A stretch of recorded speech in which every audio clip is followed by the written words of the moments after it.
Excellent. So we're all back in business now. If I can ask you all to kind of return to your seats, and so we can hear from what our young participants have come up with in terms of specific ideas or how we can proceed from this point on. I do ask everyone who is present just to also please rename yourself with your real name, as not an organization's name, so that we can always know at all times who is present with us, and it makes the communication and the facilitation just much easier. With no further ado, I would like to immediately jump into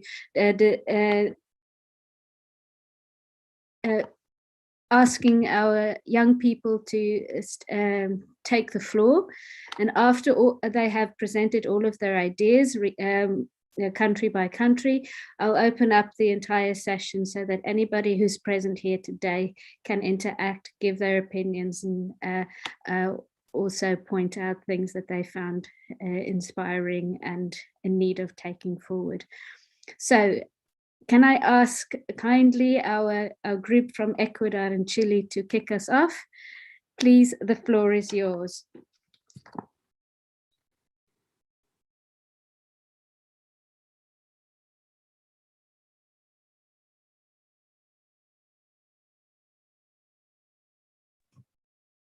Hola, Reina. Niños, niñas, muchas gracias por el espacio. Se nos pasó rapidísimo el tiempo conversando con Anthony, Mía, Clarissa. Anthony y Christopher, tuvieron los niños varias ideas, las pusimos en un documento de Word. Siéntanse, niños, libres de compartir. Yo solamente voy a transmitir la plantilla que hicimos. El espacio es suyo, niñas y niños.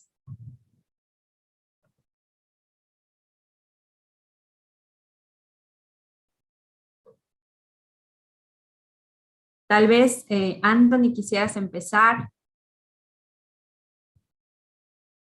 a compartirnos sobre el plan de acción.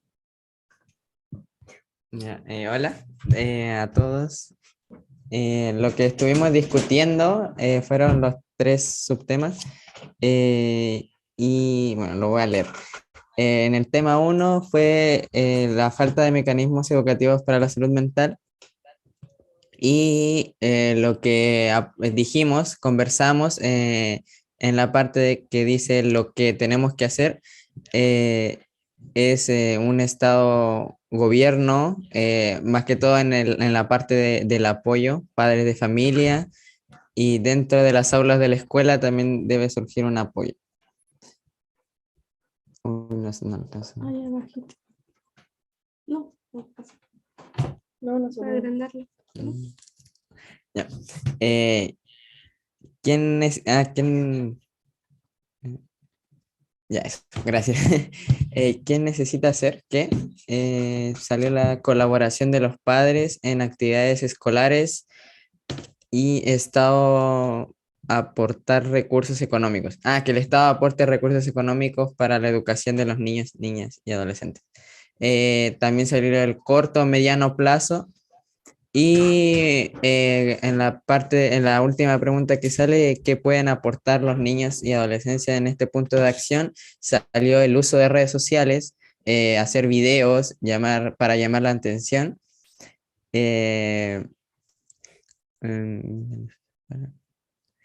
Escuchar a través de esto es más beneficioso para conectar a la región y ecológico del uso de redes sociales. Envío de peticiones o cartas al Estado, levantar nuestra voz y hacer un llamado de atención a profesores para que conozcan la realidad. Gracias. No sé si Claris quiere dar el punto 2, si yo doy el 3 o viceversa.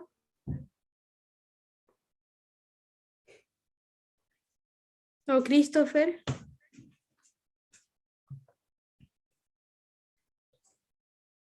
Y entonces ya. Impacto de salud mental de la violencia contra niños, niñas y adolescentes. ¿Qué podemos hacer ante esto? apoyar a los niños con profesionalidad en salud mental, comunicar a personas cerca del niño, familias, amigos, alguien cercano y que también los garantes de derecho tomen más atención ante esto, ¿no? Y que cumplan con el deber que tienen. ¿Qué necesita hacer el gobierno, la ONG, la comunidad, expertos, etcétera? Especialistas de salud mental, necesitamos garantes de derecho que cumplan con su rol y etcétera. Y que garantice la salud mental como un derecho. ¿Cuándo hay que hacer esto? Entorno medio, o sea, pensamos que debería ser todo esto como a un plazo medio para tener tiempo como de organizar las cosas, de empezar a crear, si vamos a hacer videos, redes sociales o empezar a difundir, a alzar la voz. Estoy leyendo.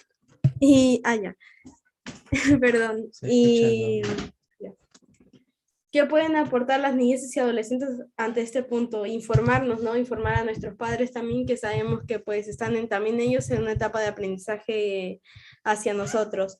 Hablar con psicólogos y personas de confianza. Eso, muchas gracias. Le doy el pase a Clarice.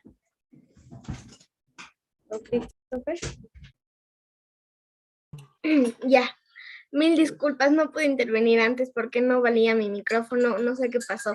Pero bueno, la competencia nociva y salud mental. Deberíamos hacer charlas sobre salud mental, dejar de lado la culpa por no hablar, aprender a reconocer nuestras emociones, pueden ser buenas y malas, individualmente romper el silencio. Hablar con padres, amigos sobre nuestros sentimientos, buscar ayuda especializada, psicológicos, médicos, etc. El Estado debe asegurar el derecho de tener una salud mental sana, aceptar que somos imperfectos seres humanos. Ya.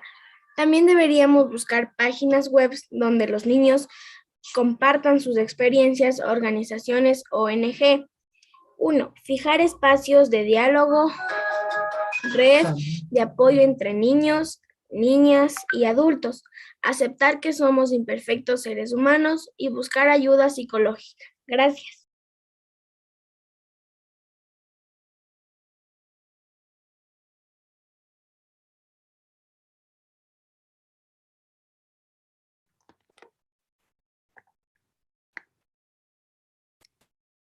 Brilliant. Thank you so much for that wonderful contribution, some really key ideas. I just see all of the hands coming up there clapping. Thank you so much. And one thing that I really stuck out to me was what you were just saying, Clarissa, do away with silence. And understanding and getting our parents to understand, our teachers to understand, governments and our regions that we are not perfect, we're only human.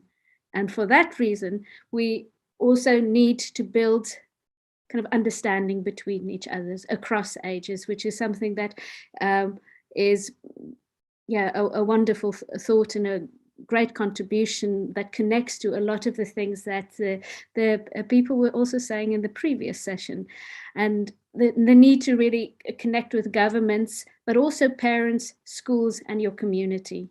It's a common thread that is popping up across the board. Also, this idea of having to promote the importance of providing funds to install counsellors in our schools and provide access to that. So thank you so much for that contribution. I would ask then immediately to go on to our next group, who is from Brazil, if you won't mind taking the floor and letting us know what you came up with. Thank you so much for everyone from Chile and Ecuador.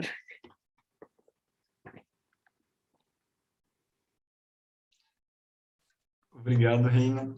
Nós vamos apresentar, quem vai me ajudar é o Eduardo, do Brasil. Então, se puder desativar ativar o microfone do Eduardo, eu vou compartilhando a minha tela. Aí. Eduardo, você colaborou bastante, né, na criação desse plano. Ninguém melhor do que você para comentar um pouco para a gente. Você pode falar. Olá, bom dia. Meu nome é Eduardo. Atualmente eu tenho 12 anos e moro em Anápolis, Goiás, no Brasil. E definimos, né, o plano de ação das crianças e adolescentes aqui para o Brasil, falando sobre o primeiro tópico, que é a falta de mecanismos educacionais para a saúde mental. O que fazer, em que nível, global, regional, nacional? Definimos que deveria ter um plano nacional de capacitação sobre saúde mental dos educadores, um plano nacional e em nível que alcance todas as escolas de todo o Brasil. Quem precisa fazer o quê? Governos, ONGs, família, comunidades, especialistas, etc. Especialistas em conjunto com a comunidade e as ONGs para criar o plano, são esse plano juntamente com a escola e a realização do mesmo. Quando isso tem que ser feito? De extrema urgência começar o quanto antes um debate público entre as instituições e cidadãos. Depois, o governo colocar em prática para o calendário escolar do ano todo em todas as instituições do Brasil. E o que as crianças podem contribuir para este plano, para esse ponto de ação? Contribuir com sua visão de como o tema é importante e os danos, né, que podem existir na saúde mental das crianças e jovens. Ninguém melhor, né, que os protagonistas para dizer isso. Nós, crianças e adolescentes, temos que ter a nossa fala nesse ponto de ação. Passando aqui para o tópico competição nociva e saúde mental, definimos que deveremos criar, né, novos métodos de avaliação escolares diferentes dos tradicionais, com mais criatividade, sem exigir da memória, mas sim do conhecimento, porque os métodos, né, de avaliação educacional de todo mundo, hoje em dia, avalia mais a memória do que o aprendizado. E muitas vezes a pessoa tem aquele aprendizado, mas fica nervosa na hora da prova e não consegue exercer todo o que ele aprendeu em uma prova escrita. E por isso, né, seria necessário criar novos métodos, porque a pessoa ela tem um conhecimento, mas ela acaba sendo frustrada e se abalando, às vezes, muitas vezes desistindo daquilo e perdendo a esperança que um dia ela vai conseguir ter uma nota boa e que ela vai poder exercer aquilo. E segundo, que deve ser em nível nacional e que estar em todas as escolas do Brasil. Então, todas as instituições do Brasil deveriam realizar novos métodos de avaliações. E quem precisa fazer o quê? O governo deveria implementar isso, né? Criar esse plano e ouvir, né, as opiniões de professores, escolas, de todo o Brasil para ver o que seria necessário criar para abranger e trazer um ótimo resultado. E as secretarias regionais de educação, que também, né, tem uma contribuição na educação regional, que também deveria exercer, né, esses métodos de avaliação. E quando que deve ser criado, né, quando tem que fazer isso, começar o mais rápido possível, porque nossas crianças e adolescentes de hoje em dia são o futuro da nossa geração. E por que deixar isso para longo prazo, sendo que a gente já está crescendo e logo, logo cargos como o de vocês, né, organizadores, serão preenchidos pela gente? E qual a contribuição das crianças e os jovens para esse ponto de ação? As crianças e adolescentes são os mais criativos para ajudar a pensar formas de avaliar na escola. Nada melhor, né, do que a gente para darmos nossa opinião, expormos isso para as autoridades, porque, querendo ou não, esse é um plano que vai abranger a gente, e por que a gente não pode contribuir e participar para a criação do mesmo? Eu quero agradecer a oportunidade e o convite para participar dessa conferência. Muito obrigada. Muito obrigado, Eduardo. Incrível todos os pontos que você coloca. A gente não conseguiu alcançar no tempo a fazer um plano de ação para o tópico 2, mas acredito que os jovens do Brasil já agregaram bastante, a gente conseguiu criar uma solução bem composta, criativa, com soluções inovadoras. E obrigado, Eduardo. O Eduardo não faz parte do grupo da equipe de liderança infantil, mas ele foi um dos participantes na nossa consulta nacional. É um jovem excelente, assim como os demais que participaram. Muito obrigado, Eduardo. Se você não tiver mais nada para agregar, a gente devolve a palavra para a Reina e a apresentação dos demais grupos.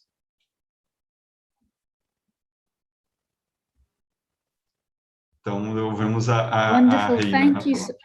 Thank you so much for that. I mean, it doesn't matter that you didn't have enough time, because the richness of what you did contribute fills up,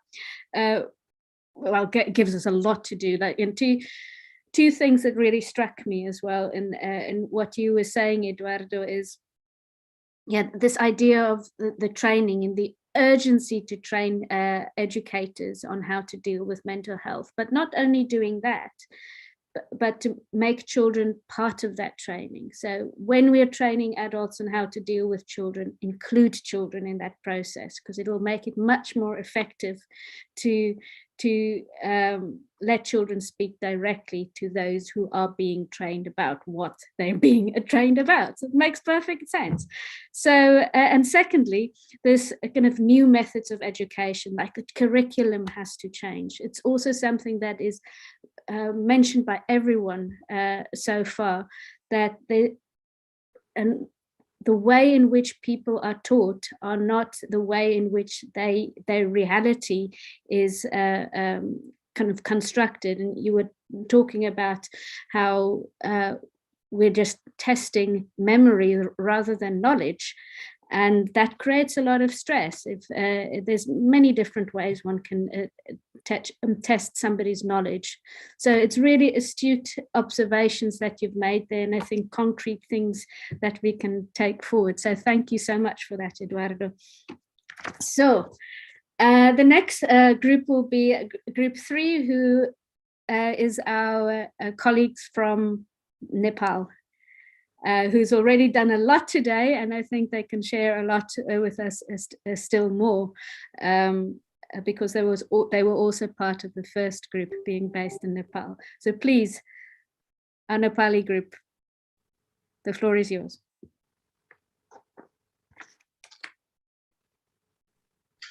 Hello everyone, I'm Christina from Nepal. So in our discussion, we discussed about first point, that was lack of educational mechanism for mental health.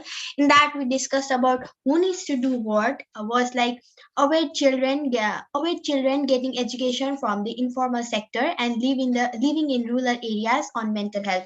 Like in the previous session also, and in this session also, we talked about student needs to get proper education. They needs to have proper educational system mechanism in the schools and in the colleges and everything. Okay, but we did not discuss about in the rural areas who are in the underprivileged area, who are not getting the proper education system, but they need to be ensured about mental health. What is mental health? What are the factors that are affecting mental health? Because it is important for them as well.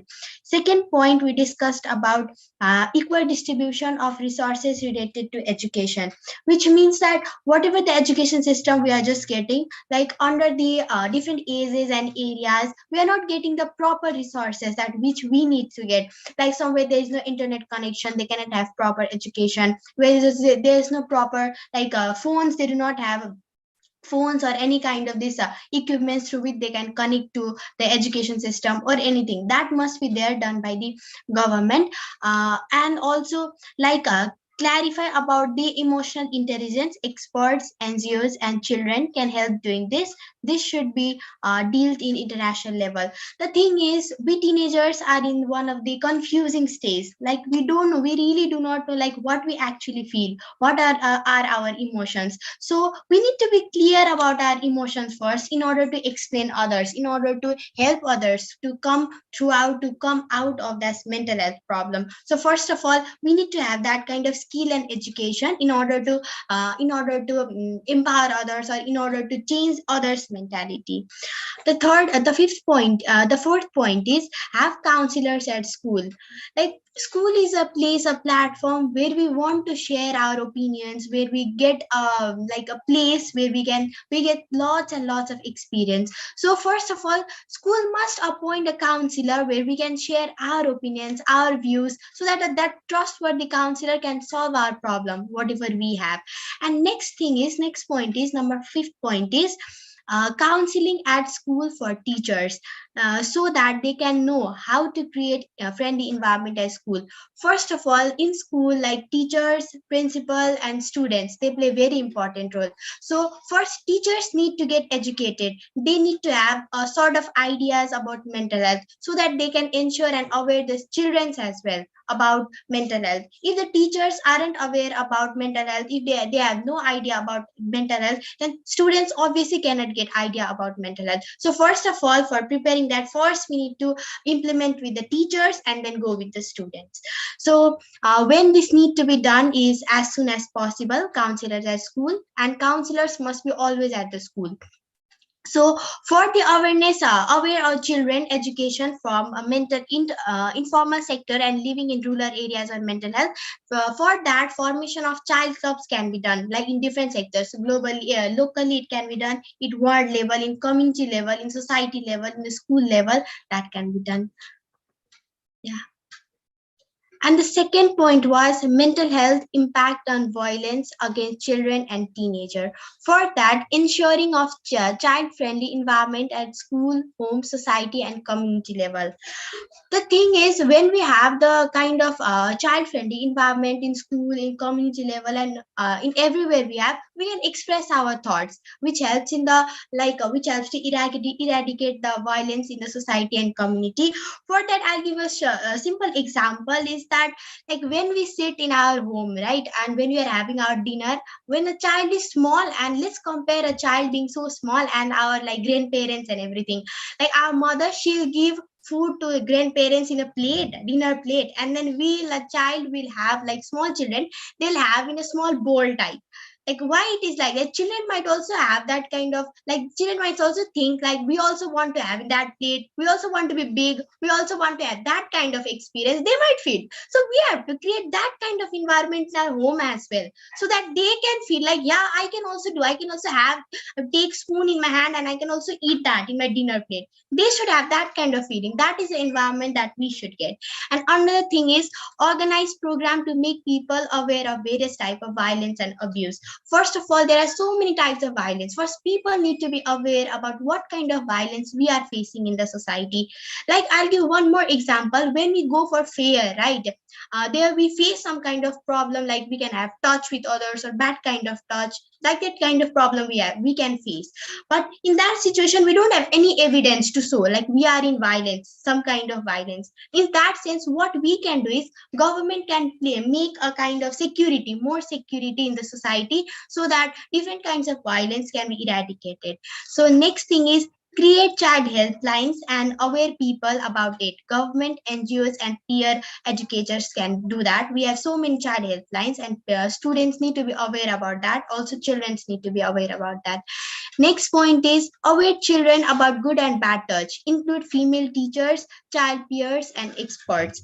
Children need to be aware about what are bad touch, what are good touch, what are the things we are facing in our society. Because sometimes in school also, whenever teachers just come and pat on our back, we feel like it's good, they are encouraging us. But some students might feel like it is not good, I'm not feeling secure, and feel some kind of insecurity. Teachers aren't always correct. Sometimes they might also get be fault, their fault might also be there. So we need to be aware about what is good touch and bad touch, that can be also there. So when we need to do is that as soon as possible, and what can our children and young people, what can be their role is become peer educator. We can teach each others. So next is unhealthy competition and mental health. So stop comparing children stop comparing children, because apple and orange can never be compared. We all are different and unique. Apple has its own taste and orange has its own taste, so we cannot compare both of them. When we consume apple, we have different kind of satisfaction, and when we consume orange, we have different kind of satisfaction. So they both cannot be compared. Likewise, children also cannot be compared. So teach children with love, avoid forceful learning. We have a kind of culture that whenever our relatives come to our home, we say our children forcefully, whether they like or not, we don't care. We just tell them, greet her or greet him. but that is really wrong.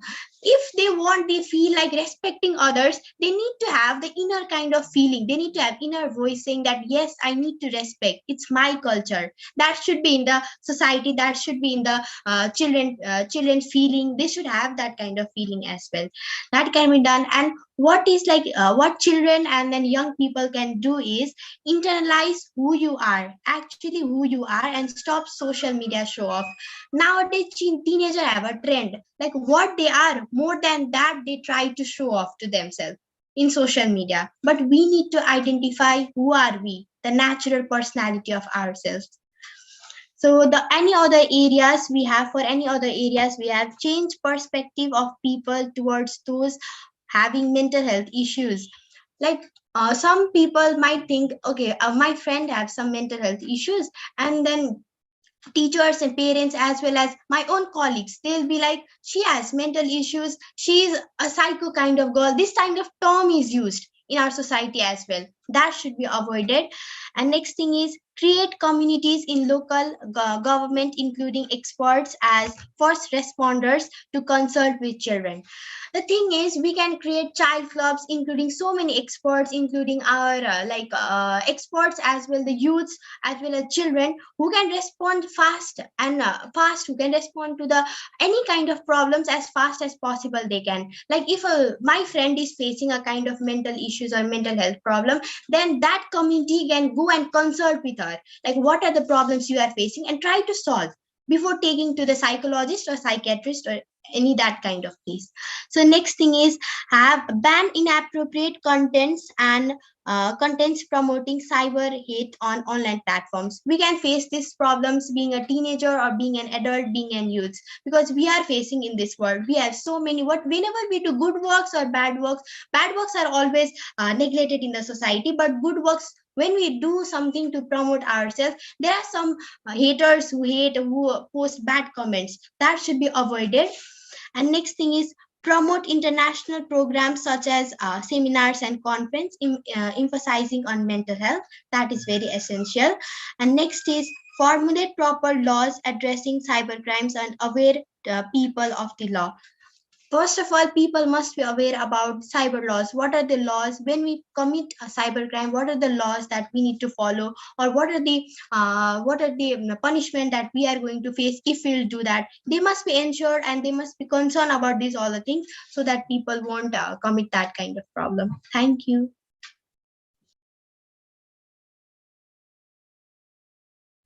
Sure, Christina, I was like writing like crazy to keep up on so many points. I like how Victor was saying before, 2 or 3 points. And like, what do you mean 2 or 3 points? Here's 5. Here's another 5. So brilliant. Thank you so much for that. And some of the things that I took away from what you were saying is first of all, the importance of also working in rural areas. And people do not have internet connections and still need the information on how to deal with mental health issues. And I remember you saying in the previous group as well that, or one of you was saying that we have to use the radio more in order to promote these ideas, because that is what people in rural areas have mostly access to. So that's a really, really good point. And the idea of yes, we at schools, we have to teach people kind of facts and increase their knowledge in that way. But there's also a different kind of teaching that needs to happen, emotional intelligence. And we have to develop emotional intelligence at a school level. So teachers have to be trained to actually teach young people to develop an emotional intelligence. And there's the idea of peer-to-peer support, that like preventing mental health issues from escalating. It starts with children themselves recognizing things with their friends, and we need to develop mechanisms that really take that forward and provide young people with the support to help their fellow young people. So very, very good points there. I'm going to give the floor now over to our final group before we open up the floor completely to the rest of the participants here today. So if I can ask our South African colleagues just to take the floor and give us their input as well. I'd really appreciate that.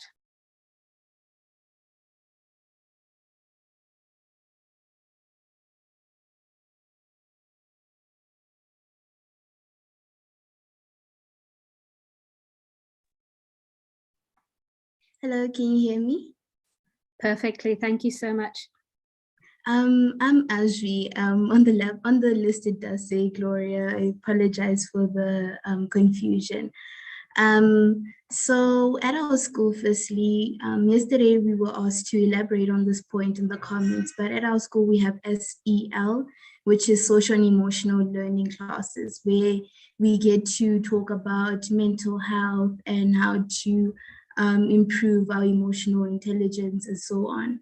So an idea to make this on a more global or international or national scale, we could have these classes implemented. And what we could do is that we could replace it or integrate it into PE. So we have PE where learners do swimming, athletics, and so on.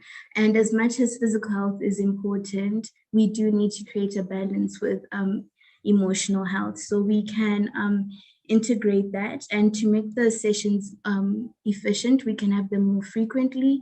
And as it is not really always comfortable to talk in a big group, we can divide the big groups into smaller groups where people get to share. And how can the government contribute to this? They can provide educational and financial resources to do so.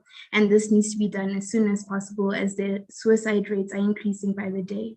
And introducing this into the curriculum will relieve these stats, and children are encouraged to engage with this initiative to make it more effective. Sorry, I'm just using a different laptop. And then the second point was that teachers should be trained to recognize and detect these mental health challenges from an early state, just as how teachers are equipped with knowledge to treat a wound or a burn with first aid. They should be able to treat a panic attack. And it should be a normalized conversation where it is the norm. It isn't something out of the ordinary. Teachers should know how to deal with this. And children can help by reading books to educate themselves about this. And if someone else is going through something, they can go to a trusted adult or a teacher or someone who is equipped with the skills to handle the situation for advice. And the government on a national level, the Department of Education should assign 2 qualified teachers or psychologists to help in these environments where the students can always go to this person. And another thing to take note of is that sometimes, and especially in traditional conservative African households, children can't really discuss mental health with their parents or with their family. So it would be beneficial to have those sessions remain confidential unless there is a problem that requires external help. So this will just help with the ease of it all and speaking up. And the third point is that teachers should undergo sensitivity training, because often adults make these situations worse. Let's say a child does not do homework. Normally a teacher will just full on shout at the child and call them all stupid names and stuff like that. And often in that state, the child could have been on the verge of a suicide attempt, and that just makes the problem worse. So with sensitivity training, teachers will be trained to talk to children in a more gentle manner. And this will take time, as the South African government does delay a lot of processes, especially with it being a new thing. So we can help by raising awareness and starting these informal groups and having these informal conversations with teachers. Let's say a teacher says something hurtful during the session, we can go off to school and say, ma'am, so I didn't like the way you spoke about this, that. And the teacher can talk to other teachers on how to be more gentle with their approach. And then with the second topic, mental health and their impact on violence against children and teenagers. So often in rural communities, this stems from toxic masculinity, where boys are taught that they need to assert their masculinity in a certain way. They need to show dominance and power. So we need to bring these conversations into these smaller areas where this patriarchy has been enforced, not just by the boys but also by the women in the community, where like a simple household chore where girls will be told to do all the work while the boy just sits back and relax. Deconstructing these gender norms will be beneficial. And if this is addressed, it could be included in the curriculum. We have life orientation in most schools, so that could be introduced as a learning area. And on a more social level, local level, teenagers could help by watching their language. Often in South Africa, that is a huge problem where teenagers, this is just an example, where teenagers will say, oh no, that test like raped me, to show how difficult it was. And that almost creates a sense of like, it enforces rape culture as if it is okay and stuff like that. And just men watching how they discuss women and not objectifying women will go a long way. And also making jail a place of rehabilitation. So most offenders are not first-time offenders. When they come out of their trial or when they're on bail, they often commit more crimes. So by making jail a place of rehabilitation where they are taught and they have sessions where they see why what they did was wrong and how to be a better person, because often they feel compelled to do all these actions because it's almost expected of them. It's almost expected that they will commit these crimes again. So introducing that into jail spaces would also help.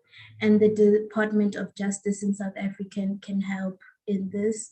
And it is a controversial issue, as most people do not think that these criminals are worthy of reconciliation and stuff like that. So it may take a few years, but teenagers can help by raising awareness and continue making these conversations more regular. And then with the third topic, with mental health and unhealthy competition, the first step would to make the children realize that these are just unhealthy, unrealistic expectations set by adults. By helping children realize that the source of all these expectations aren't necessarily from themselves, but from adults, and often it's their own projections of what they were not able to achieve in their lifetime. By doing this, will help the child realize that they don't need to be so hard on themselves because these are not their own expectations, and this will encourage the child to set more realistic personal goals. And another thing that can help is training parents to be more gentle with their approach. Often in areas where you have the pressure to be the breadwinner, where most of the family is unsuccessful according to societal pressure and standards, that will be really important, because that will make them realize that teaching the child to set the academic route isn't necessarily beneficial all the time. And with the third point is that schools should not be entirely academic. They should be cultural and sports achievements that are awarded and treated on the same level as academics. And this will help the children realize that those avenues are possible, and that success is possible in those non-traditional fields where you are taught that if you're not a doctor, a lawyer, or a dentist, or an engineer, you are unsuccessful or you're a disappointment. So making the children realize that it is possible to still have a job and get money in those unrelated, unpopular fields will also be beneficial. And that's it.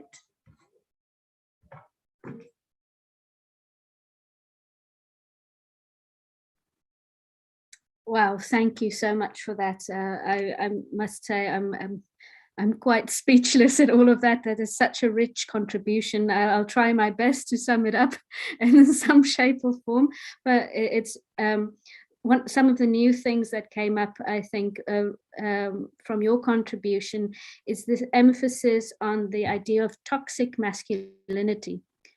Now, I remember also in yesterday's sessions that was raised in connection to the COVID-19 situation, women and girls being isolated at home and actually feeling scared because of a certain toxic masculinity that's still prevalent in kind of most countries of the world, you know. So that's something that I think in relation to preventing violence against girls is so important. And I also really appreciated that you pointed out the mental health issues connected to young people who are deprived of their liberty, who are sent to prison. That happens around the world, and it's connected to physical violence, mental violence, and to really promote these ideas of restorative practices. I think your words were also to promote this idea of reconciliation within societies, like what happens if they like put back into after they leave their detention period, what happens to them if they're kind of mentally unhealthy due to their experiences. And that's certainly a big problem, I know, in South Africa. So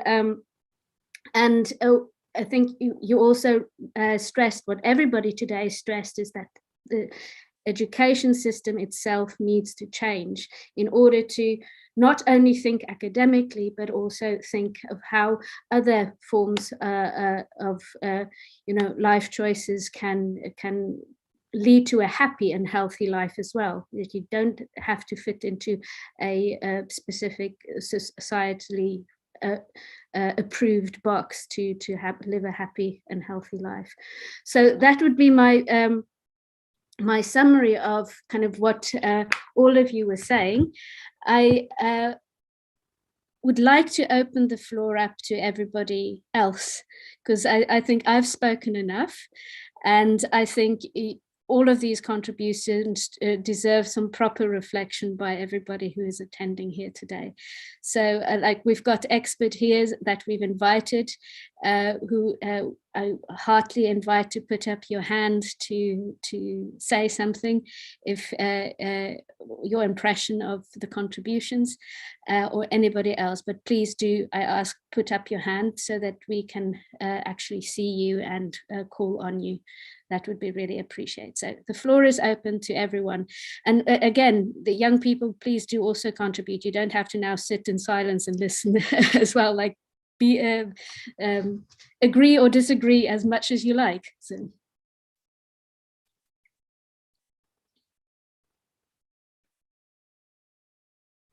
Who will dare to be the first?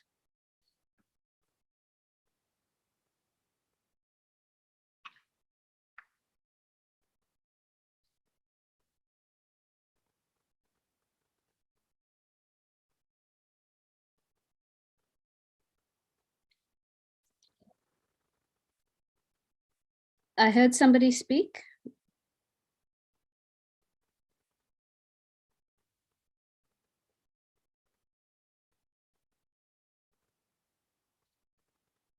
I think like kind of the adults seem quite literally overwhelmed by all of the information that you have poured over them.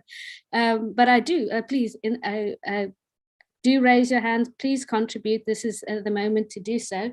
I know we don't have a lot of time left, but I think that would be absolutely amazing. Oh, Angela, you're our first victim. So there you go, Angela, the floor is yours.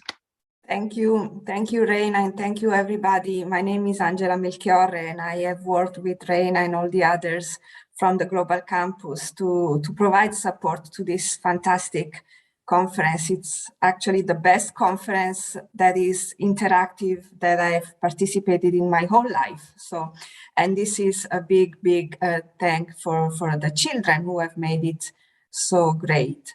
I wanted to give some sort of like thought or feedback, call it as you please, about this issue of voice. Especially in this last session with the feedback from the groups, we have heard voice a lot. And it was Clarissa, I think, who said, do away with silence. And then voice came in other groups as well. And we know that in the past, when we talked about child participation, it was a lot about giving children voice, as if this was an act of charity that we adults were giving them a precious gift. But I think children have demonstrated throughout these 2 days that they do have their voices, that we have heard loud and clear, and that not only we have had a space, we have had an audience for this, but they can also have an influence on what will be done in the future, on what we can work on together with them to bring about change. So I would call all of you kids game changers. I really think that you are able to change the game, and all together we would, and hopefully will, take some of the steps that you so brilliantly and pragmatically suggested to us. So a big thank you for me, and count on us also in the Global Campus to continue working with you online, offline, and bring these ideas forward. Thank you. Thank you so much, Angela, for that. I mean, it's I can only fully support that this conference is just the beginning. There's a lot to be done, and we will do it together. And I see, Marta, you have your hand up. Please, the floor is yours. Good afternoon, Raina, and good afternoon, everyone. Thank you for associating me to this very, very interesting conference. I would have liked to participate more, but due to some circumstances, I really regret that I could not be available for all the time. I'm very impressed by what the children could raise and discuss here. I'm very inspired by what they said.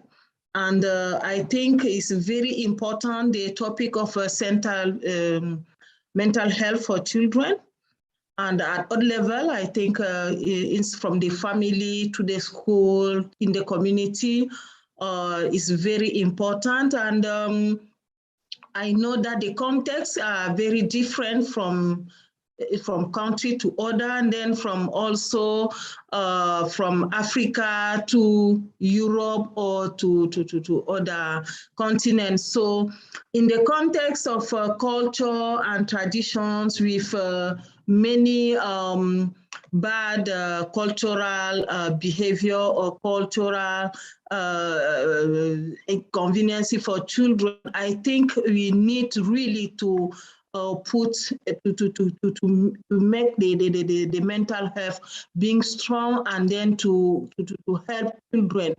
And from what have been discussed, and I think children can be the peer ambassador to each other, and then also to help each other. But as I wrote in box, I think having inside a community, like in the rural communities, having sort of child protection committees can be helpful, because in the context with cultural mindset, children normally don't have the opportunity to talk to their parents, because they are not open to them. They are not open to, even teachers are not open to children. So when the child protection committee is trained, also maybe having adolescent committee inside the school, inside the community, they can talk to each other, and those trained can also be can take their complaints forward. And I think short conferences like this one should be organized more and more, so that we can discuss and may also children to participate more. And it inspired me also to organize something like this for children here in Cameroon, in the far north, and to make them participate, to give their suggestions also. And maybe if you organize advocacy at the level of the government, they can also contribute. So to me, it's very inspiring, and thank you for everything. Thank you. Thank you so much for that. And one thing that you mentioned about the community engagement and the need to work from that level and create safe environments for young people to be projected upward in terms of their mental health. It also reminds me about something that our Nepali colleagues said today, and indeed, yes, earlier today as well. This idea, you know, we always talk in human rights about creating these human rights cities. And it struck me today that when Regina and Christina also mentioned that we have to create child-friendly communities, that's a real important connection there. So that's fascinating, and thank you so much for your contribution. I don't know if I'm going to say the name correctly, but it stands there, Barjoy Chefu. If I can ask you to take the floor.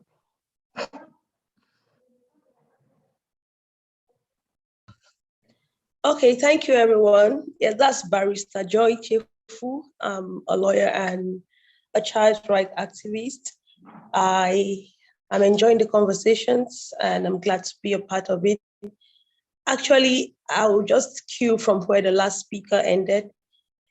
I didn't even know that there was somebody from my country, Cameroon, attending this, because I was about to say that even when we do sensitizations on mental health and child protection, and we talk to the kids, lots of them are excited and they really want to be a part of it. But unfortunately, we have some, I'll put it, laws, or the situations around are not really favorable.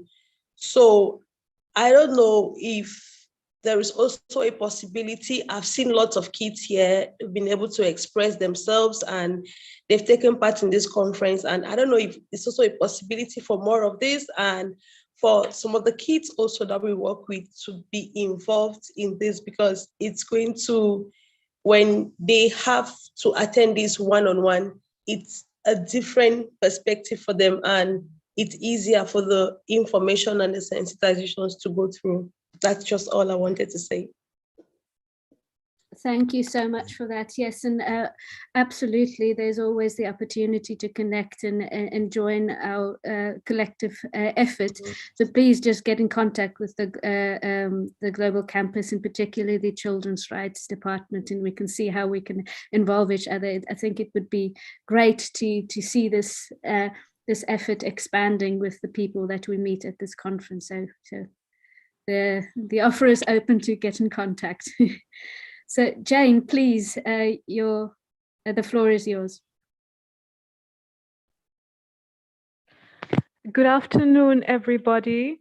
I am really delighted to have participated in this conference, and I'm very impressed with the children's way of speaking, the way they have organized and presented. It's really, really impressive. I am a lecturer, a lawyer, and also a lecturer of law, and some of the times our students obviously have to present, and these children have done just as well, if not better, than some of the presentations that they do at the university and even at conference level. So well done, everybody, and those who have supported the children. Just some thoughts as I listened. Some, it's just to say I agree, I share with those sentiments, and maybe some just some other idea. The presenter from India, I think, talked about something that made me remember. I was in class when I was in primary school, and there was this fantastic mathematics teacher, well loved, well respected, but he would touch some student or some pupil inappropriately, but at the same time touch others appropriately. So the kind of thing about what is appropriate, what is inappropriate, sometimes it looks like it's the same thing, but the person who is being touched knows what is that it's different. Anyhow, that I'm just supporting what she has said. There needs to be a lot of education about what is appropriate for teachers to do in class. And I think this should be done in the presence of the students and the teachers. So both parties know that I know what you should know and you know what you should know. And so I just agree. Yesterday, the head of the program had talked about the neoliberal way we are in economically. And this is what is setting the curriculums. We want to be lawyers, we want to be doctors, we want to be this or the other. Or that is what is seen as impressive. And that needs to be touched on. I'm not sure how that is to be touched as such, but in this whole pot, you're trying to do all these things, but the system requires you or sees you as being better off if you're a lawyer, if you're a doctor. Something needs to be done about that, and that's in the bigger picture. But I also think that we need role models and good stories coming out of, look, this person got a D, they were hardworking, they were obedient, they were disciplined, they did their best, they got a D, but still in life they have excelled. We have such stories I have seen in Kenya, for example, well, because of YouTube, there is this young man who got a D at secondary level, and from the story he narrates, he was certainly a most hardworking student, but couldn't make those grades, but now he's a successful businessman, very successful. And those are the role models. Perhaps this should be included, role models of people who have not necessarily had good grades. And we don't want necessarily to see the A student much as they're a role model, but we already know that. But how about other options? And similarly, role models for people who have been in prison and have not gone back to prison, or if they went back, at least they have gotten out, and what made the difference for them. That's from the presenter from South Africa. Of course, it is something that is all over the world. We have repeat offenders. And then something that the lady from the presenter, Barrister Shefu, spoke about. I don't know where you have it in your curriculum, how much of communication skills there are, even from a young level, to be included in the curriculum. Yeah, non-violent communication, or just communication skills. How do you actually communicate that I don't want this, or I don't feel comfortable greeting so and so. Things like that. Thank you very much for this opportunity to speak. Thank you.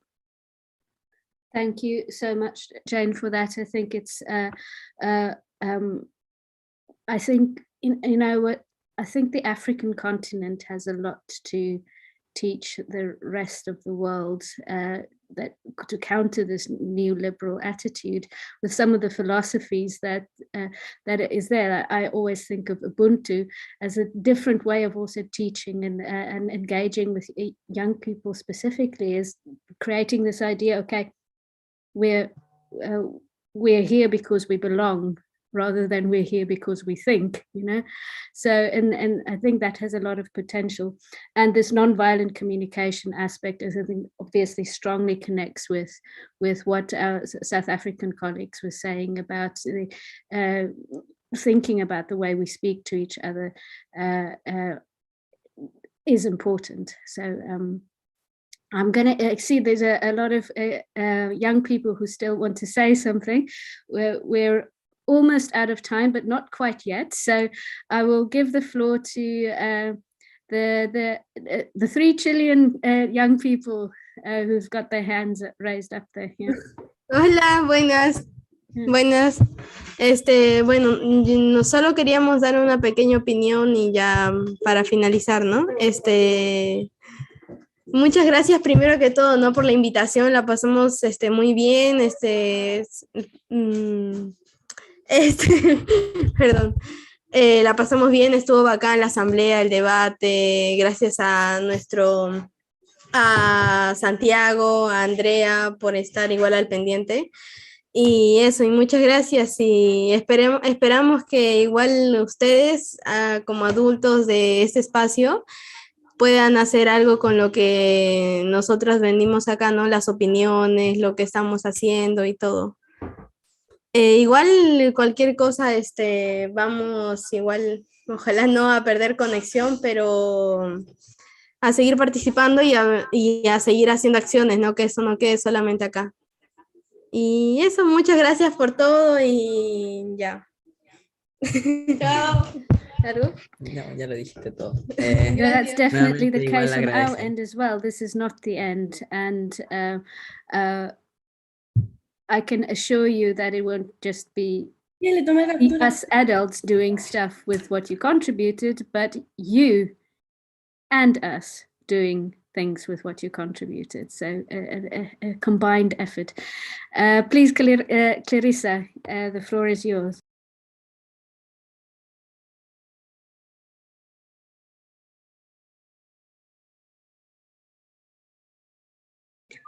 Ay, sí, no podía encender mi micrófono. Ya. Estas conferencias han sido una experiencia muy bonita para mí en particular. Y también quiero agradecerles a ustedes por estar siempre ahí, por siempre apoyarnos y por muchas cosas más. También el proceso que fue largo desde diciembre, ahora ya se terminó y en el ratito menos pensado nos dimos cuenta que ya faltaba horas para las conferencias, entonces sí quiero agradecerles mucho y probablemente sea la última vez que nos veamos, pero sí me voy a llevar un bonito recuerdo de esto. Muchas gracias. This is not the last time you'll see us, Clarissa. This is, as I said, just the beginning. That I can really promise you, and it's for us to figure out how to take this forward. So that's a promise. This is only the beginning. Christopher.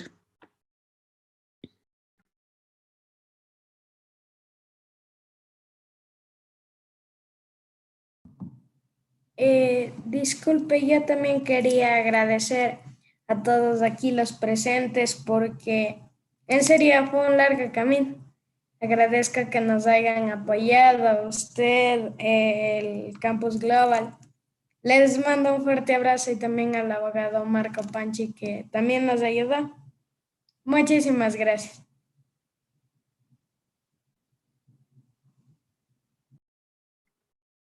Thank you, Christopher. I think I speak for everyone here from the Global Campus that it's us who need to say thank you.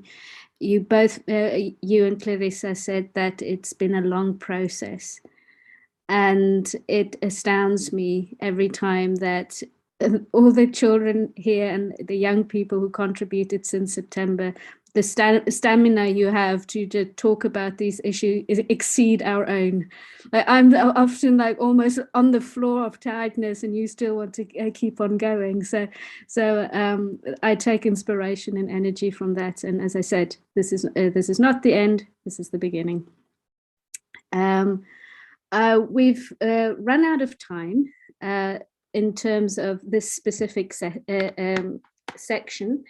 We have our usual conclusion section where we ask some of our participants to just give a quick impression of the day, and that will be done by our two lovely colleagues from South Africa, Shelby and Lum, with the support of Elvis, of course. Whoops, but before that, I can see there's two hands up. Excuse me, Shelby and Lum, you should give them a quick chance to say something. Yeah, Eduardo.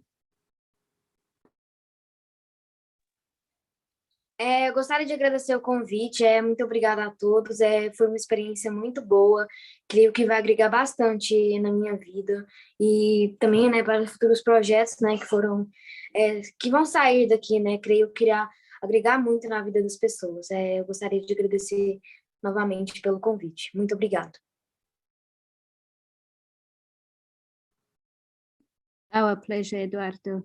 Christopher, you want to say something else?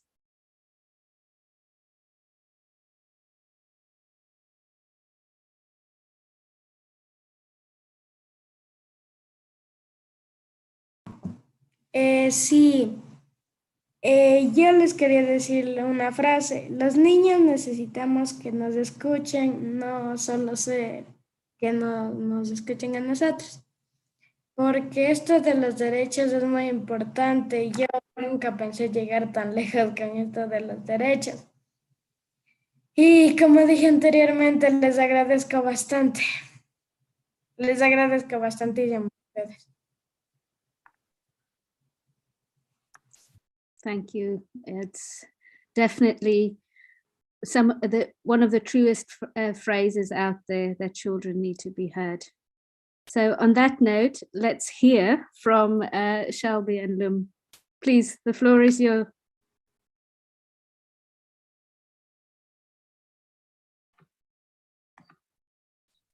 Hello, everyone. Hello, everyone.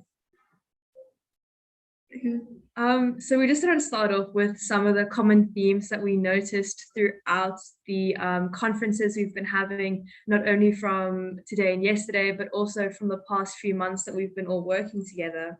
So some of the main ones we've just written down is the role of educational facilities and how that affects your mental health, the effects of violence against children and COVID-19, and how I think one of the main common themes is how everyone believes that there should be a large change in our school curriculums on a global scale, and the involvement of the government and expectations that we have. Yeah, we also spoke a bit more today and yesterday about how toxic masculinity affects the mental health of not only men, but Can you just sit a little bit closer to the mic? Yeah. Sorry. We also spoke a bit more today about how toxic masculinity affects the mental health of not only men, but women as well, and those in between. And we also spoke about the importance of school counselors in school settings in terms of helping children.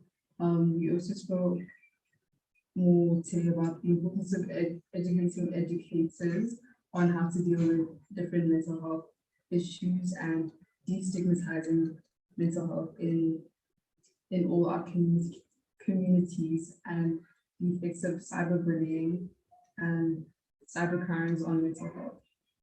We'd like to start with a few thank yous now.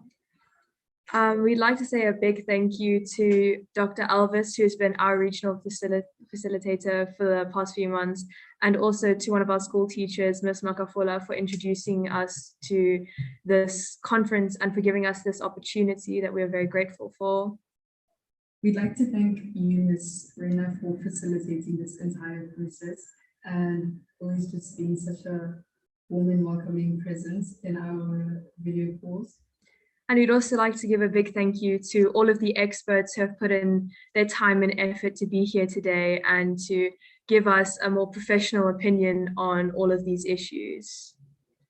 We'd like to thank Right Livelihood, the Kathmandu School of Law, and UNICEF, as well as the government of Nepal for giving us this opportunity. And also a massive thank you to the Global Campus for Human Rights for organizing all of this for us and giving us this platform and this opportunity to speak about what we're passionate about and give our own 2 cents on issues faced by children. Finally, we'd like to thank all our child and teenage participants that we have today. It's so important that we continue to have conversations such as these where we can inform each other's perspective on how to move forward on not only issues about mental health, but so many other issues that affect us in the societies in which we live.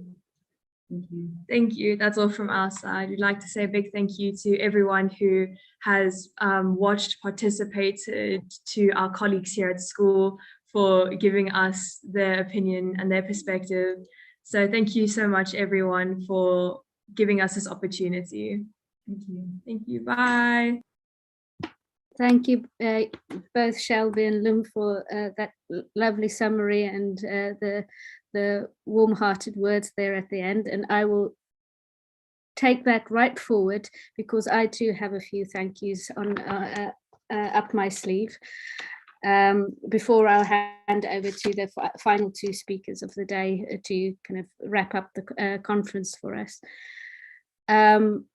There are some people here today that have been so active behind the scenes that aren't the people like me speaking and moderating, but they've been extremely busy, and I will ask them to raise their hands so that they can pop up to the top, that we can give them a proper thank you. And first of all, this would be Ravi, Pranjali and Anusha.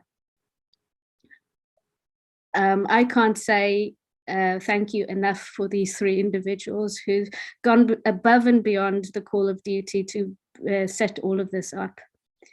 It's been a huge success, and it's because of them. So thank you so much for everything you've done. Yeah. And then also my colleagues from the Global Campus, especially Manu Krishan, Manuela, and Angela.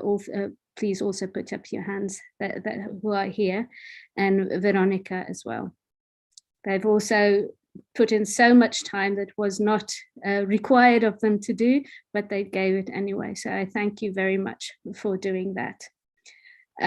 All the regional offices, I want to name all of you by name, but I'm scared I'm forgetting somebody. So I also ask you to put up your hands so that everybody can see you who here. So Elvis, Andrea, Santiago, Rocio, people from the previous session as well, Hala, and so thank you to you all, the engagement and also the amount of time you put into to really make this a success. From the bottom of my heart to you, thank you very much. And we've also have somebody who's been here, I don't know if she's actually here today, but in this particular session, but Mariana, who's been the one who's creating all of those lovely child-friendly documents. If you're here, please do also put up your hand so we can give you a proper thank you. But I think she was definitely here this morning. And then we've got all of our translators who's been with us throughout this process since September, through kind of a rocky start, figuring out Zoom and how to manage all of these languages at the same time, but they stuck with us through thick and thin, and I think they probably worked the hardest during these sessions, having to jump between languages. So thank you so much for that. And then Victor Karunan as well, so who's been so instrumental in setting all of this up. Very calm advice, always ready to offer support, and always present in a very silent but always absorbing what we're saying and coming in right at the correct moment to actually set us straight. So thank you for that. And on that note, I really do hope I haven't forgotten somebody. So if I did, my apologies, it was not intentional. I would like to give over. What are you waving, Elvis? Do you want to speak? Okay. I haven't seen you. Please, Monica, do give her. Sorry, I've been waving profusely because I didn't know what to do. I thought you were waving thank you for everybody. I thought you said you were hungry, Elvis. Maybe, but maybe we say big thank you as well to Reina Marie. You have been fantastic throughout this event. And that is what I thought, that I think we should also do that. You've mentioned all our names, but you omitted your name. That's a name that you forgot. And you've been involved from the regional meetings. You've been involved right here in this event, tirelessly as you are. And please do share with us some of your menu so that we can also tap into your energy. Thank you and stay strong. Thank you very much, Elvis. That's so sweet. On that note, I'll quickly hand over to Milan and Ravi to see us out. Thank you very much.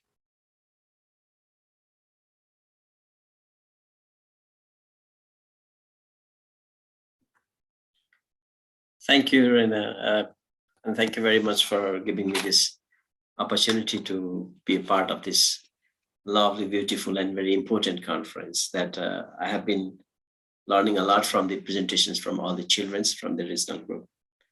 Myself, Milan Darel, and I'm currently the Executive Director of the National Child Rights Council, which is the specialized apex body of the Nepal government on the child rights protection and promotion.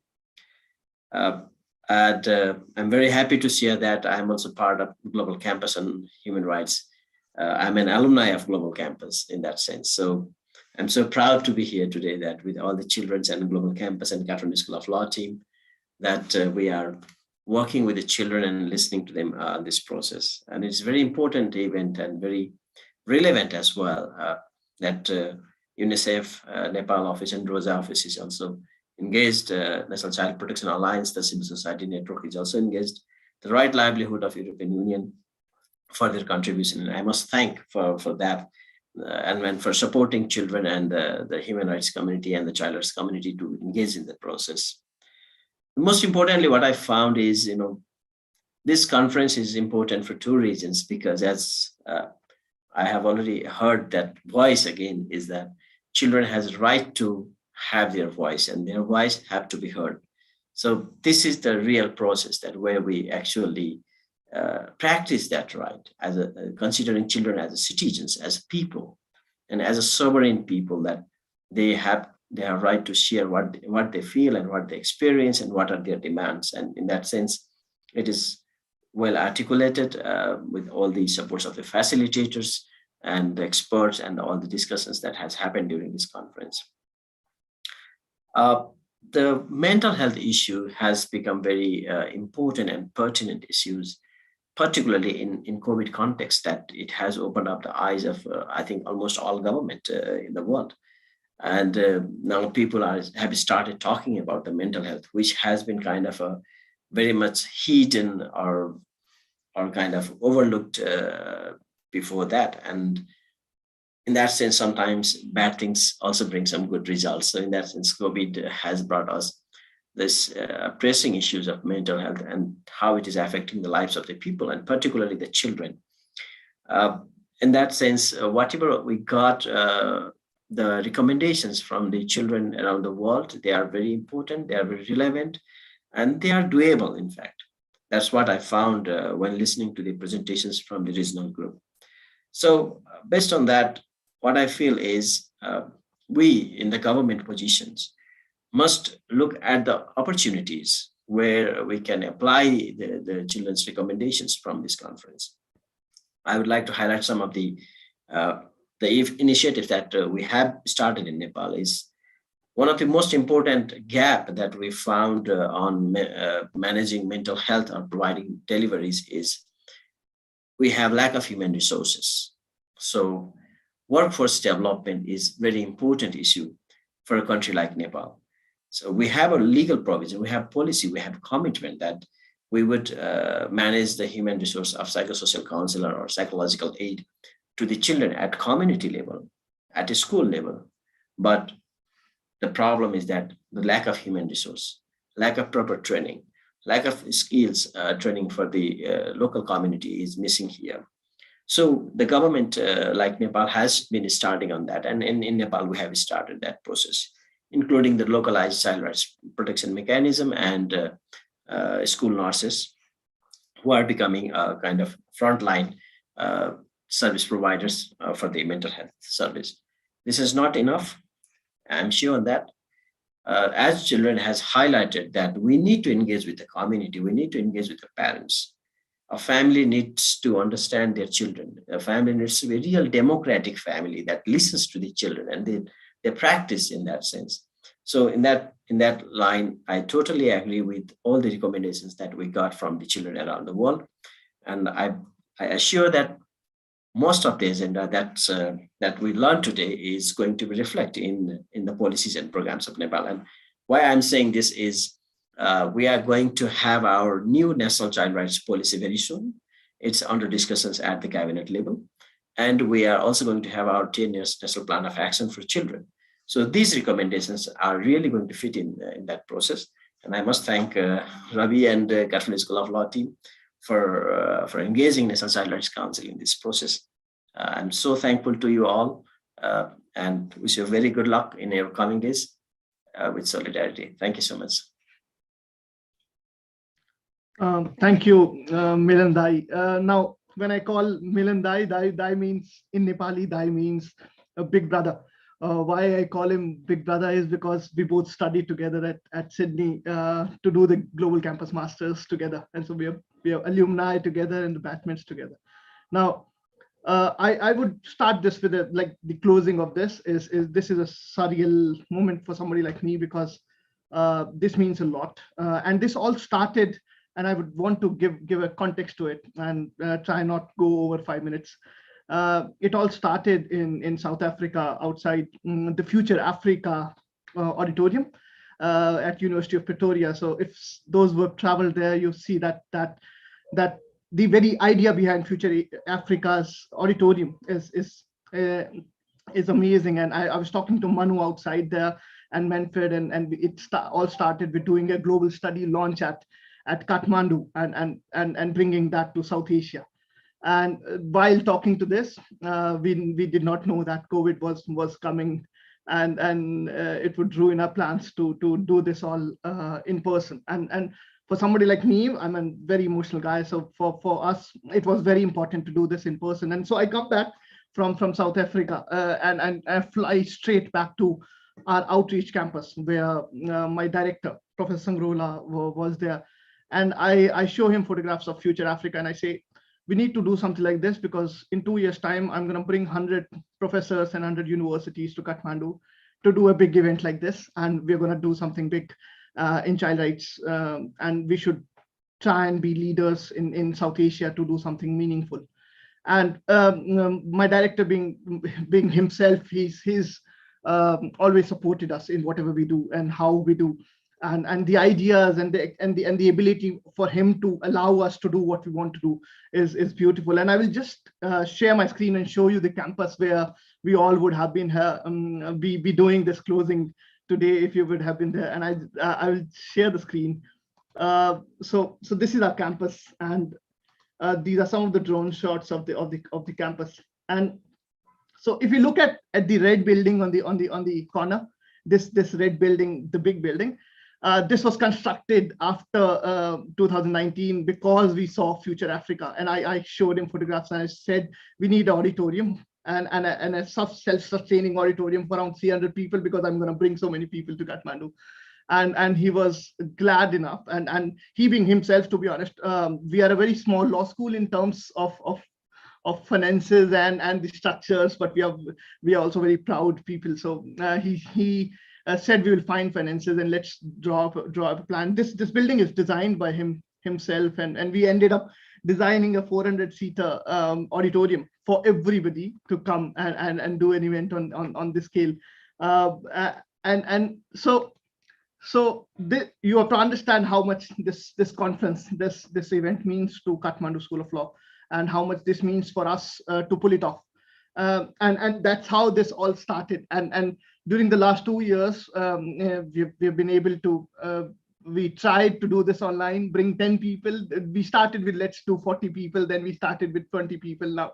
Then we ended up doing 10 people, and then we said, okay, we have to do this online because this is not possible. We wanted all children to be there with us in person at Kathmandu, all the regional facilitators, everybody with us there, because we wanted to showcase that a small country like, maybe in the size, a small country like Nepal can do meaningful work and be leaders in a field of children's rights in South Asia particularly. And in this purview that I get to be the last person to speak this. And I already, Raina has thanked everybody, but I would like to thank everybody on behalf of KSL and particularly Nepal for this event. And initially, I would like to thank each and every single one of 110 children, more than 100 children who were instrumental, who have made us learn for over 6 months as to what it means to hear to them, and to be ability for us to be able to understand and just listen to them, and listen to the voices is so important. And that's the biggest takeaway from it. And every single one of you are leaders in your own right, and we look forward to working with you and learning from you in the future. Second, the Global Campus Council, Manfred Novak, Mike Hayes, everybody else in the council who supported this idea to take this to Kathmandu, and the support which we have received over the last 2 years for this. Then Professor Sangrola from Kathmandu School of Law, he's just given us the reins to do what we want to do, and he doesn't even like question the ideas, and he agrees to new ideas, and allows us to experiment and learn. And we sometimes are very scared that we might fail, but then his ability to give us the opportunity to do such events is what makes KSL something different from other universities in the world. That young people can do their own thing. Then I would like to thank NCRC because in that conversation, in that story, I also went to Milan Dai, and I went to him and I said to him, I want to do this. Can we draw up a plan as to how we are going to do it? And can we make a kind of a schedule and everything? And I still remember I have 2 pages, white pages with red pen, because we only had red pen that day, and Milan writing it up and saying, okay, we're going to call him, we're going to do this, we're going to plan like this, and we're going to do the event like this. And that's how this all came together. So Milan and the government of Nepal, the National Child Rights Council, the National Child Protection Alliance, Ritu ma'am was here. She has been instrumental in bringing all the children from Nepal, Consortium Nepal, UNICEF Nepal, UNICEF South Asia. They have been instrumental in supporting us and agreeing to be part of this event and being with us in this journey. Then I would not like to miss Manu. Manu has been very instrumental. He's been there through and throughout, from me pitching the idea to him reframing and working together on the project proposal and supporting it throughout. He has been absolutely phenomenal, and the passion he has for children's rights is very rare to see. His amazing ability to be positive in times when we feel that okay, this can't be done. And Manu Krishnan has to be applauded. We've not seen him his face today, but he was there yesterday, and he can't speak because he was not well, but he's been instrumental. Raina, she has thanked everybody. Without her, we would have not been able to do this, because every time we would do a meeting, we will do, and we'll talk, draw up action plans, and then when it would come to who will do what, Raina will say, okay, I will do this, and she will end up taking most of the work, and her ability to pull it off, writing emails at 3 o'clock and not sleeping for last month or so, I think, and being positive about it. And I've never seen Raina angry about anything. She has been so great, and it's a pleasure and honor for somebody like me to having learned and worked with her. She's been phenomenal, and I wish we have more people like you in Global Campus of Human Rights, because that's what makes us special, and that it's very important. Then Victor Karunanan, I did not know him earlier, but it's Manu and Raina and the Global Campus who brought him to us, and the experience and the ability to draw up and plan things, and to support and to bring ideas to action, and to yesterday night we had decided that action point thing Victor will make in the morning, because it was already around 10:30 in the night. But the sheer professionalism and his passion for children's rights shows that he sent us an email at 11:30 his time in the night at Bangkok time, and shows how much he cares about children's rights and how much he's been part of it. Without him, we would have not succeeded. He has been very instrumental.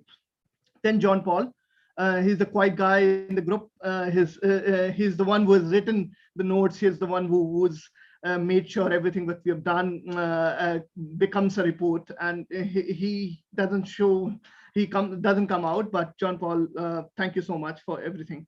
Regional officers, everybody, I know Santiago must have to wake early morning, Elvis here, everybody else, I'm sorry, I won't be able to take all the names, but then you guys have been phenomenal, bringing children from your region, discussions, talking to them, informing them.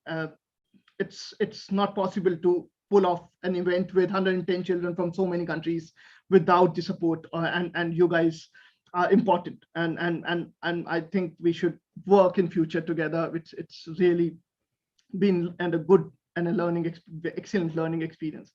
To Mariana, who translated everything, who designed everything. So Mariana, who designed everything, brought together the children's aspect on the word files which we make, and then to make them child friendly and to make them look good and to engage, to make them engaging. Mariana pulled it off, and thank you so much for that. Now to the translators, thank you so much for your translations. We happen to be from the South Asian region. You will find us speak very fast, Indian specifically, and to be able to pull off those translations so fast, we can't thank you enough. You guys are instrumental that we have so many translations in an event like this. Then Luca at Global Campus, Manuela, Angela, all the alumni. Without you guys, it would not have been possible. Manuela has been instrumental in bringing together a Padlet. If you look at this, if just take the Padlet and see the Padlet and the stuff that has been put there, you can know how impressive that work is, and how much support which we have received from the Global Campus staff, and everybody has been very, very supportive. To Ritu ma'am and to Samana for their support and bringing the children together. Kunjani, who ensured that all the children come on time. We are able to get their documents signed and everything.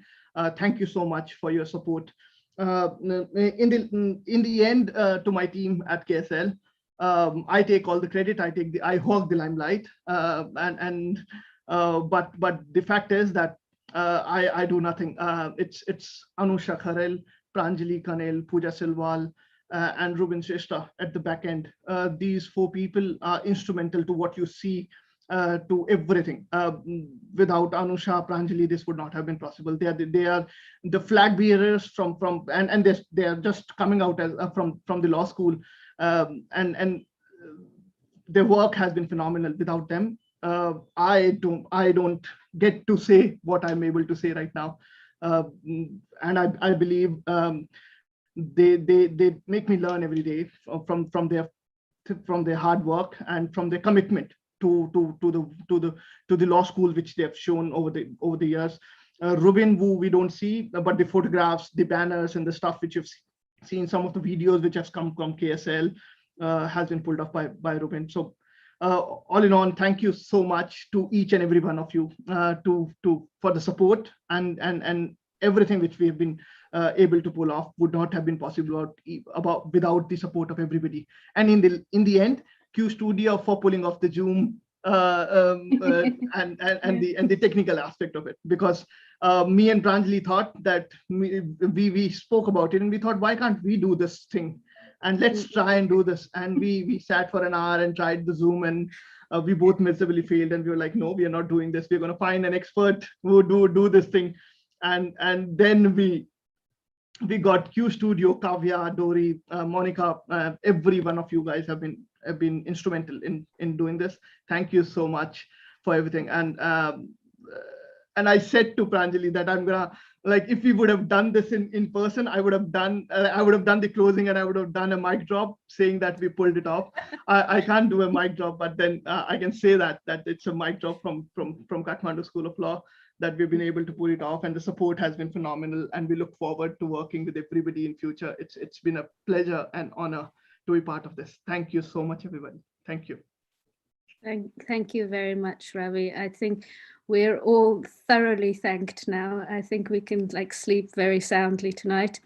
I see there Regina has raised her hand, and I think with Regina's contribution, we can draw this conference to an official close. So Regina, no more fitting to end with you. Thank you, Regina. The floor is yours.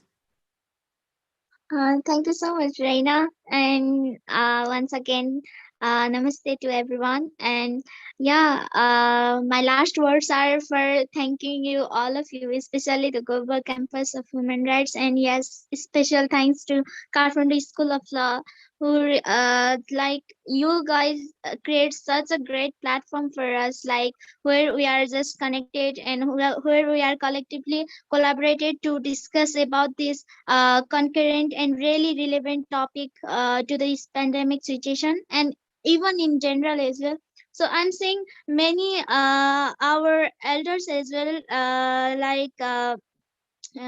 respected Milan Dharin sir, with whom I have met a lots of time in real also, and we have worked together. We have done panel discussion together in the same field of child rights. So and yesterday and today, I get like great opportunity to hear lots of experts, and each of us here participant from different countries. I just love them. Like each of participants are so amazing. Like whether that might be children or that might be adults. Like you guys are so much super supportive and amazing. Like it's my honor that I get chance to be here with all of you. Thank you once again. Thank you so much, and hoping in further days to further work together, creating the more such amazing platforms. And yes, our journey will not end in this way. Yes, our journey has been just started together. So how could we end here?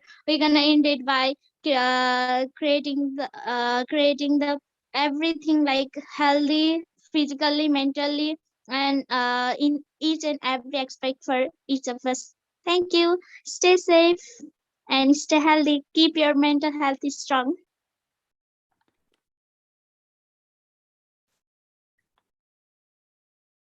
Bye-bye, everyone.